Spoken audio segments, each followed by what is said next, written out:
A ovo u prodavnicama, to je sve vrlo problematično. Gospodine Petroviću, šta mislite o ljudima iz Sjenice? Ljudi iz Sjenice, dobri ljudi, vitezovi, pozdrav za Sjenicu, tako da samo napred Sjeničani, ali imam jednu primedbu na Sjenicu. Bog vam je dao najlepši kanjon na svetu, kanjon Uvca, koji se nalazi 6 km od Sjenice. I vi jesto tu da napravite biznis da cela Sjenica živi od tog kanjona. Vi nemate put tamo do onog kanjona, razumeš?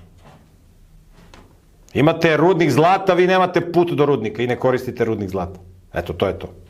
Znači da se pozabavite. Znači, nema tu ovi što vode opštinu, to su ono, razumeš, da iskoriste mandat, da uzmu neke pare, razumeš, ovo ono. Ali narod da se organizuje, da se napravi reklama, da se napravi tamo neki putokazi, ovo ono, cela Sjenica može da živi od kanjona Uvac. Cela.